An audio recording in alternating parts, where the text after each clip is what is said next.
everyone, welcome back to my channel, and those who are new on this channel, please do not forget to subscribe our amazing channel. And today I'll discuss glyoxylate cycle. Glyoxylate cycle को discuss करने से पहले ग्लायोक्सिलेट cycle के बारे में कुछ important points discuss करते हैं। So first one is the regarding elucidation of glyoxylate cycle.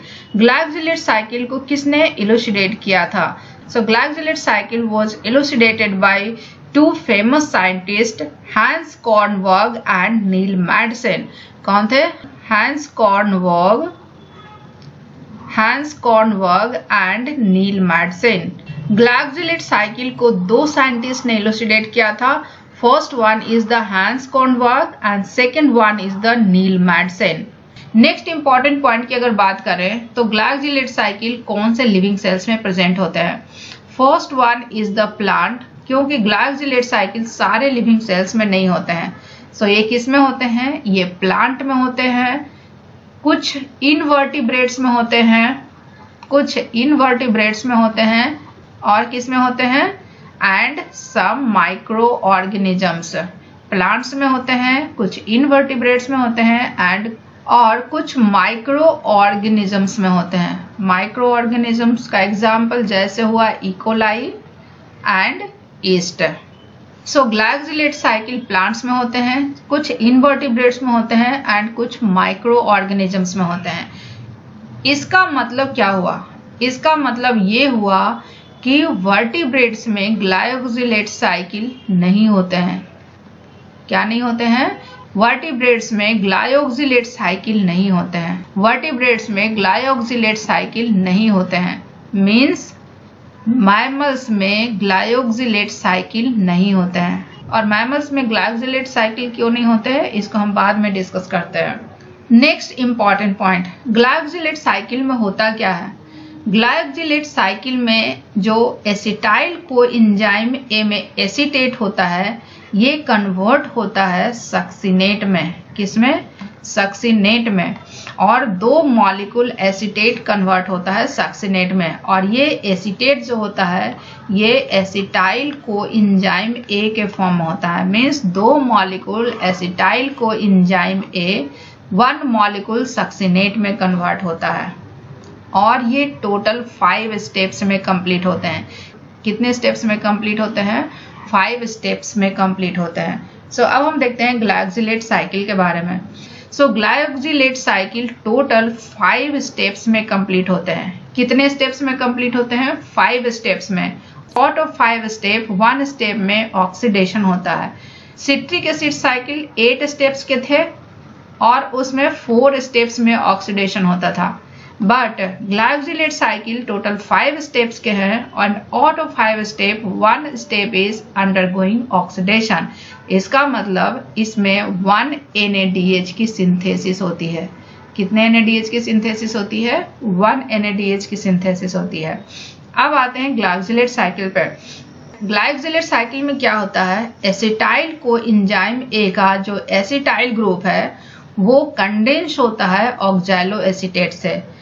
means one molecule of acetyl group of acetyl coenzyme A condenses with one molecule of oxaloacetate and it forms citrate। और same reaction citric acid cycle में भी था। क्या था?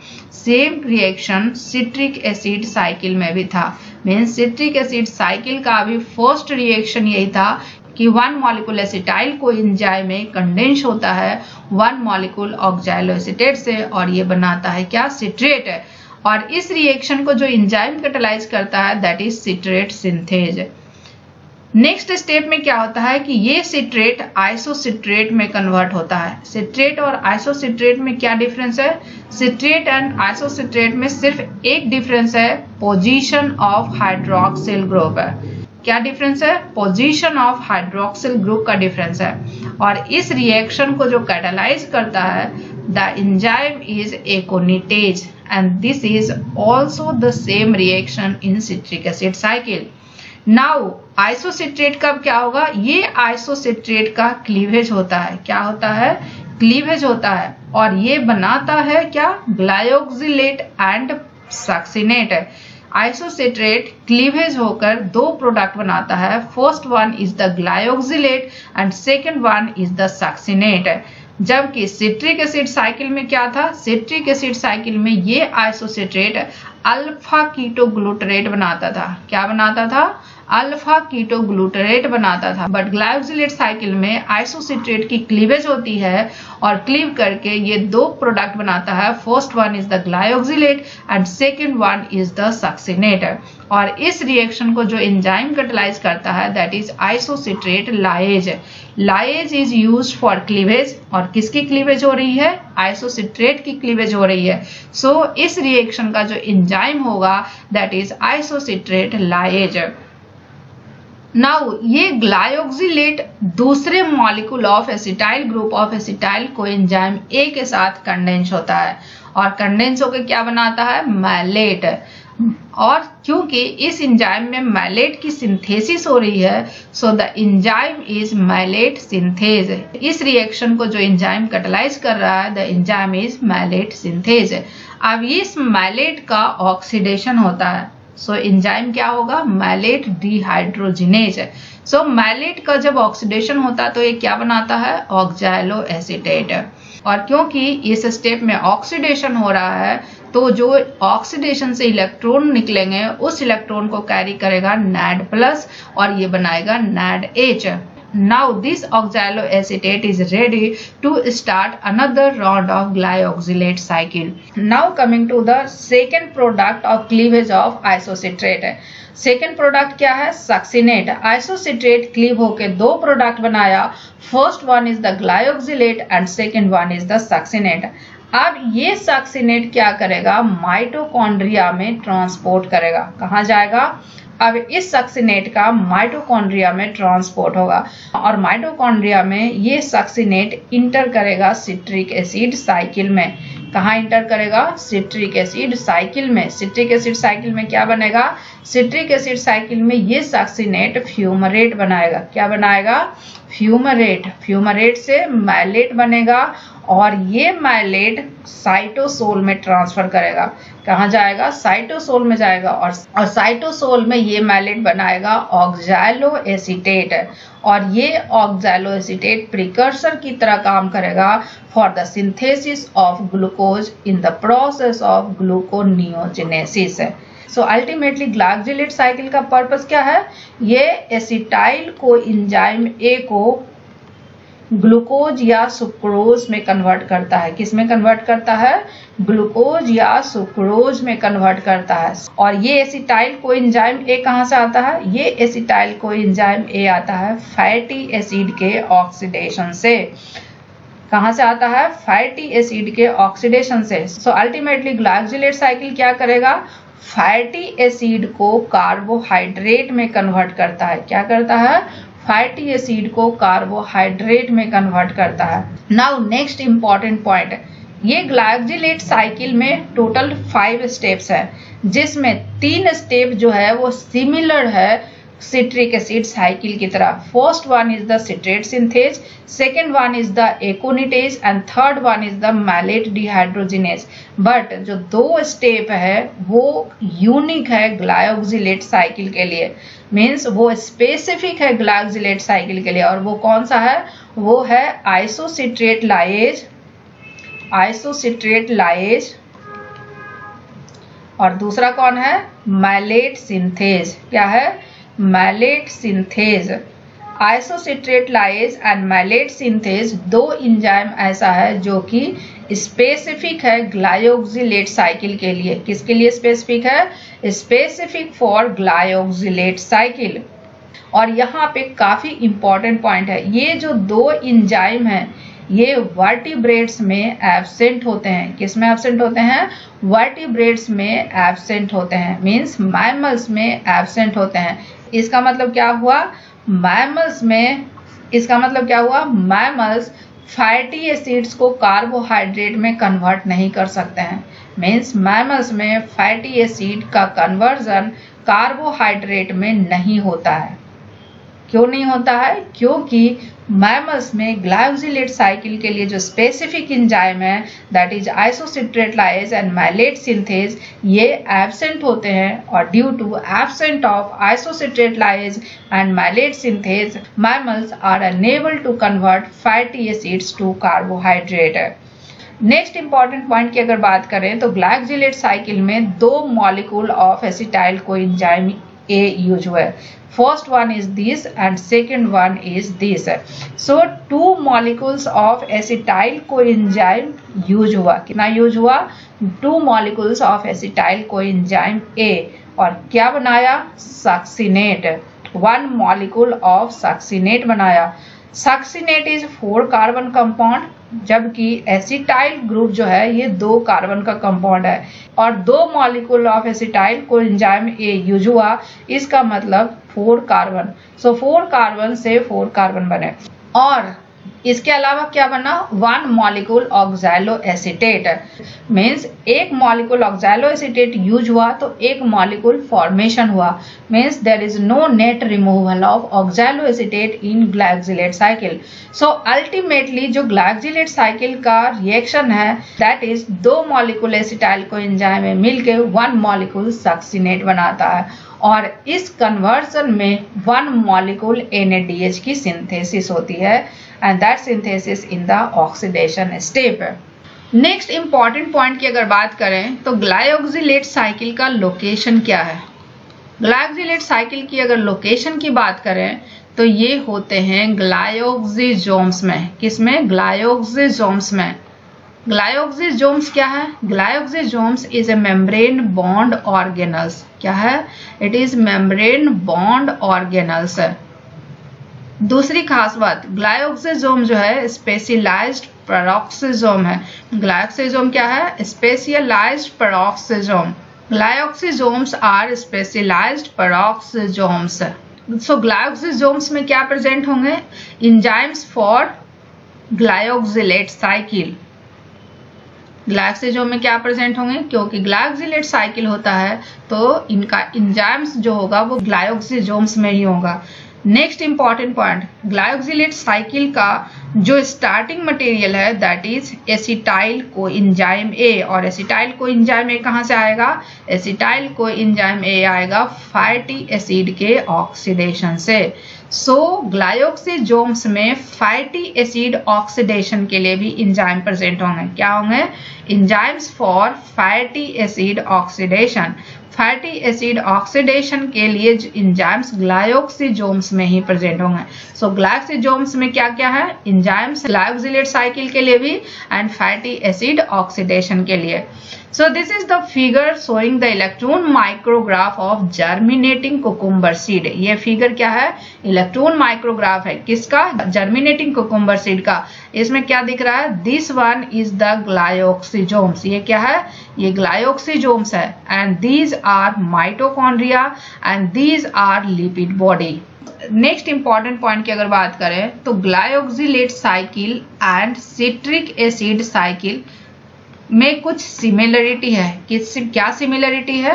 ग्लाइकोसिलेट cycle and citric acid cycle में 3 enzymes जो है वो कॉमन है, और वो कौन एंजाइम है? First one is the citrate synthase, second one is the aconitase, and third one is the malate dehydrogenase. Citrate synthase, aconitase and malate dehydrogenase, ये 3 एंजाइम हैं जो glyoxylate cycle and citric acid cycle में common है। इसका मतलब क्या हुआ? ये तीनों एंजाइम का 2 आइसोफॉर्म्स होते हैं। क्या होते हैं? 2 आइसोफॉर्म्स होते हैं। एक आइसोफॉर्म जो होता है स्पेसिफिक होता है माइटोकॉन्ड्रिया के लिए, जो कि सिट्रिक एसिड साइकिल में इन्वॉल्व होता है। दूसरा आइसोफॉर्म जो होता है वो स्पेसिफिक होता है ग्लाइकोसिसोम्स के लिए। किसके लिए? ग्लाइकोसिसोम्स के लिए, जो कि ग्लाइकोसिलेट साइकिल में इन्वॉल्व होता है। अब सवाल यहाँ पे ये है कि ग्लाइकोसिसोम्स क्योंकि प्लांट्स में प्रेजेंट होते हैं, तो क्या ग्लाइकोसिसोम्स सारे प्लांट टिश्यू में ऑल द टाइम प्रेजेंट होते हैं? So the answer is no. means glyoxysomes are not present in all plant tissues all the time. Glyoxysomes are not present in all plant tissues all the times. तो अब सवाल यहाँ पे ये है कि कब प्रेजेंट होता है और कहाँ प्रेजेंट होता है. सो ग्लायोक्सिजोम्स जो प्रेजेंट होता है वो सीड में प्रेजेंट होता है. और कौन से सीड में? लिपिड रिच सीड में प्रेजेंट होते हैं ड्यूरिंग जर्मिनेशन. कब प्रेजेंट होते हैं?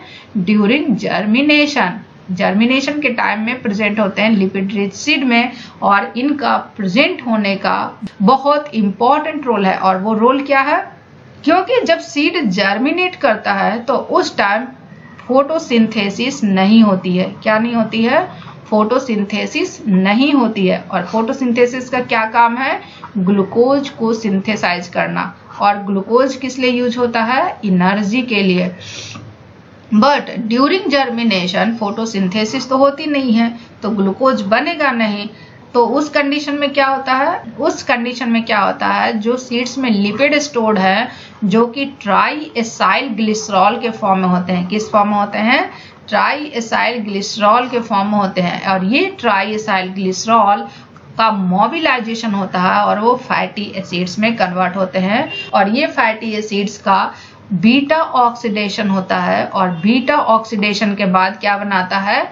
Acetyl coenzyme A. और ये acetyl coenzyme A through glyoxylate cycle and then through gluconeogenesis glucose की सिंथेसिस करता है और एनर्जी सोर्स की तरह यूज होता है. सो अल्टीमेटली लिपिड रिच जो सीड्स होते हैं उनमें सीड जर्मिनेशन के टाइम में ग्लाइकोसिलेट साइकिल्स होते हैं for the conversion of fatty acids to carbohydrate. So अभी तक हमने क्या देखा कि फैटी एसिड्स कन्वर्ट होते हैं कार्बोहाइड्रेट में. और इस कन्वर्सन में सेल्स का 3 कंपार्टमेंट इंपॉर्टेंट रोल प्ले करते हैं. First one is the glyoxysomes. First one क्या है? Glyoxysomes. Second one is the mitochondria and third one is the cytosol. और इन तीनों कंपार्टमेंट के बीच में इंटरमीडिएट्स का कंटिन्यूअस इंटरचेंज होता है. क्या होता है? इन तीनों कंपार्टमेंट्स के बीच में इंटरमीडिएट्स का कंटिन्यूअस इंटरचेंज होता है. अब वो कैसे होता है यहाँ देखते हैं. जो लिपिड रिच सीड्स होते हैं उनमें लिपिड्स लिपिड बॉडी या लिपिड ड्रॉपलेट्स में होते हैं. और वो किस फॉर्म में होते हैं? ट्राई एसाइल ग्लिसरॉल के फॉर्म में. ट्राई एसाइल ग्लिसरॉल को न्यूट्रल फैट भी बोलते हैं. क्या बोलते हैं? Neutral fat. अब ये try acyl glycerol fatty acid में कन्वर्ट होता है और ये फैटी एसिड ट्रांसपोर्ट होता है ग्लायोक्सिजोम्स में. ग्लायोक्सिजोम्स में क्या होता है? ग्लायोक्सिजोम्स में 2 तरह का एंजाइम होता है. फर्स्ट एंजाइम जो होता है फैटी एसिड ऑक्सीडेशन के लिए होता है एंड सेकेंड एंजाइम जो होता है वो ग्लायोक्सिलेट साइकिल के लिए होता है. ग्लायोक्सिजोम में 2 तरह का एंजाइम होता है. First one is the for fatty acid oxidation and second one is the for glyoxylate cycle. So जब फैटी एसिड ग्लायोक्सिजोम में आएगा तो फैटी एसिड का क्या होगा? ऑक्सीडेशन. और फैटी एसिड के ऑक्सीडेशन को क्या बोलते हैं? Beta oxidation. और जब फैटी एसिड का ऑक्सीडेशन होता है तो इसमें से 2-2 कार्बन करके निकलते हैं और वो 2 कार्बन एसिटाइल कोएंजाइम ए के फॉर्म में निकलते हैं. अब ये acetyl coenzyme A glyoxylate cycle में इंटर करेगा तो क्या होगा? 1 molecule of acetyl coenzyme A 1 molecule of oxaloacetate के साथ कंडेंस करेगा. वो सिट्रेट बनाएगा in the presence of enzyme citrate synthase. अब ये सिट्रेट आइसोसिट्रेट में कन्वर्ट होगा in the presence of enzyme aconitase. क्या होगा? एकोनिटेज. अब ये आइसोसिट्रेट की क्लीवेज होगी और ये 2 प्रोडक्ट बनाएगा ग्लायोक्सिलेट एंड सक्सिनेट. और यहाँ जो एंजाइम होगा वो क्या यूज होगा? आइसोसिट्रेट लाएज. क्या होगा? आइसोसिट्रेट लाएज. अब ये ग्लायोक्सिलेट का क्या होगा कि another molecule of acetyl coenzyme ए के साथ कंडेंस करेगा, वो मैलेट बनाएगा. और यहाँ पे जो एंजाइम होगा क्या होगा? Malate synthase. अब ये मैलेट का ऑक्सीडेशन होगा. क्या होगा? ऑक्सीडेशन. तो इसका एंजाइम क्या होगा? malate dehydrogenase. Dehydrogenase is used for oxidation. So malate oxidize होके oxaloacetate बनाएगा and this oxaloacetate is ready for another round of glyoxylate cycle. And आइसोसेटेट के क्लीवेज से एक और प्रोडक्ट बना था सक्सिनेट है। अब ये सक्सिनेट क्या करेगा, माइटोकॉन्ड्रिया में ट्रांसपोर्ट करेगा। कहाँ जाएगा, माइटोकॉन्ड्रिया में ट्रांसपोर्ट करेगा और ये सिट्रिक एसिड साइकिल में इंटर करेगा। सक्सिनेट फ्यूमरेट बनाएगा, फ्यूमरेट मैलेट बनाएगा। अब ये मैलेट क्या करेगा, ये साइटोसोल में ट्रांसपोर्ट करेगा। कहाँ करेगा, साइटोसोल में ट्रांसपोर्ट करेगा। और साइटोसोल में एक एंजाइम हो, उस एंजाइम को क्या बोलते हैं, मैलेट डिहाइड्रोजिनेज। क्या बोलते हैं, मैलेट डिहाइड्रोजिनेज। और ये मैलेट डिहाइड्रोजिनेज साइटोसोलिक आइसोफॉर्म है। क्या है, cytosolic form of malate dehydrogenase oxaloacetate में कन्वर्ट होगा and this oxaloacetate acts as precursor. किसके लिए, ये ऑक्सैलोएसीटेट क्या करेगा, प्रिकर्सर की तरह काम करेगा। किसके लिए, ग्लूकोनियोजिनेसिस के लिए। किसके लिए, ग्लूकोनियोजिनेसिस के लिए। ग्लूकोनियोजिनेसिस क्या होता है, gluco means glucose, neo means new and genesis means formation, means glucose का formation from non carbohydrate source. So जब ग्लूकोज नॉन कार्बोहाइड्रेट सोर्स से बनता है तो उस प्रोसेस को बोलते हैं ग्लूकोनियोजिनेसिस। सो यहाँ पे जो ग्लूकोज बन रहा है किससे बन रहा है, फैटी एसिड से। So this process is known as gluconeogenesis. और ये क्या बनाएगा, या तो ग्लूकोज बनाएगा या फिर सुक्रोज बनाएगा। और ये सुक्रोज का ट्रांसपोर्टेशन होगा डेवलपिंग रूट्स एंड शूट्स में। कहाँ पे, डेवलपिंग रूट्स एंड शूट्स में ये ट्रांसपोर्ट करेगा। So this is the beautiful relation between glyoxylate cycle and citric acid cycle as well as gluconeogenesis. अब यहाँ पे ध्यान देने वाली बात यह है कि glyoxylate cycle and citric acid cycle में कुछ इंटरमीडिएट्स कॉमन है। वो क्या है, first one is the citrate जो कि सिट्रिक एसिड साइकिल में भी है। Second one is the isocitrate जो सिट्रिक एसिड साइकिल में भी होता है। And third one is the succinate जो कि सिट्रिक एसिड साइकिल में भी है। So out of these intermediates जो आइसोसाइट्रेट है, जो आइसोसिट्रेट है, it is the crucial common intermediate. ये क्या है, ये क्रूशियल कॉमन इंटरमीडिएट है। और ये आइसोसिट्रेट ही है जो सेल का स्टेटस पे ये डिपेंड करता है कि ये आइसोसिट्रेट सिट्रिक एसिड साइकिल में जाएगा कि ग्लायोक्सिलेट साइकिल में जाएगा। इसका मतलब क्या हुआ कि आइसोसिट्रेट अल्फा कीटोग्लूटरेट बनाएगा कि आइसोसिट्रेट ग्लायोक्सिलेट और सक्सिनेट बनाएगा। सो यहाँ पे इंपॉर्टेंट एंजाइम क्या हुआ, यहाँ पे इंपॉर्टेंट एंजाइम दो हुआ। First one is the isocitrate dehydrogenase. क्या हुआ, isocitrate dehydrogenase. And second one is the isocitrate lyase. So ये दो एंजाइम है जिनका रेगुलेशन होता है और ये डिसाइड करता है कि आइसोसिट्रेट सिट्रिक एसिड साइकिल में जाएगा कि ग्लायोक्सिलेट साइकिल में जाएगा। सो इम्पॉर्टेंट पॉइंट अब ये है कि इन एंजाइम्स का रेगुलेशन कैसे होता है। Now coming to the regulation of glyoxylate cycle and citric acid cycle. So isocitrate dehydrogenase and isocitrate lyase, these two enzymes are regulatory enzymes। Isocitrate dehydrogenase का regulation कैसे होता है, आइसोसिट्रेट डिहाइड्रोजिनेज का regulation covalent modification के through होता है। कैसे होता है, कोवैलेंट मॉडिफिकेशन के थ्रू होता है। और कोवैलेंट मॉडिफिकेशन कैसे होता है, रिवर्सिबल फॉस्फोराइलेशन के थ्रू होता है। कैसे होता है, रिवर्सिबल फॉस्फोराइलेशन के थ्रू होता है। रिवर्सिबल फॉस्फोराइलेशन का मतलब क्या हुआ, रिवर्सिबल फॉस्फोराइलेशन का मतलब हुआ phosphorylation and dephosphorylation. Reversible phosphorylation का मतलब क्या हुआ, phosphorylation and dephosphorylation.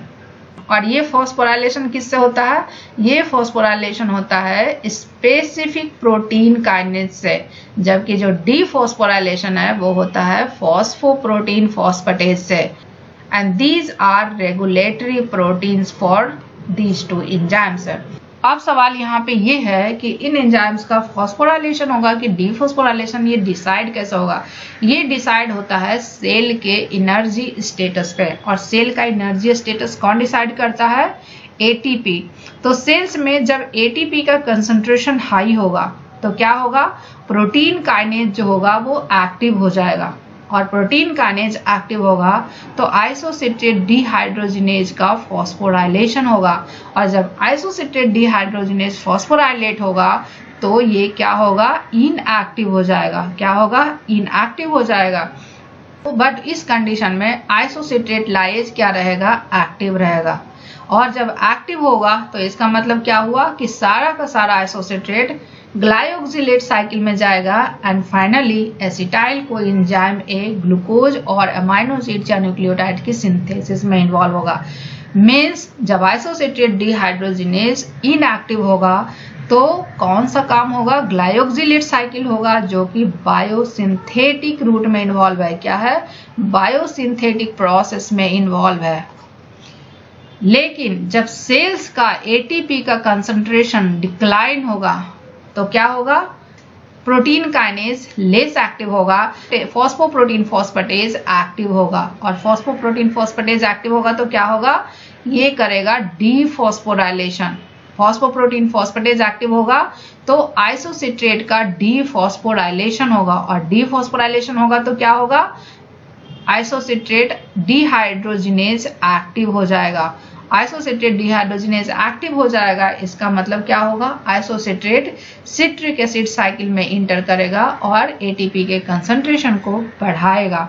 So it is the energy status of the cell that decides whether isocitrate enter in the glyoxylate cycle or citric acid cycle. So this is all about glyoxylate cycle, and if you find this video informative, please do like, share and subscribe, and if you have any doubt, query and suggestion, please let me know in the comment section.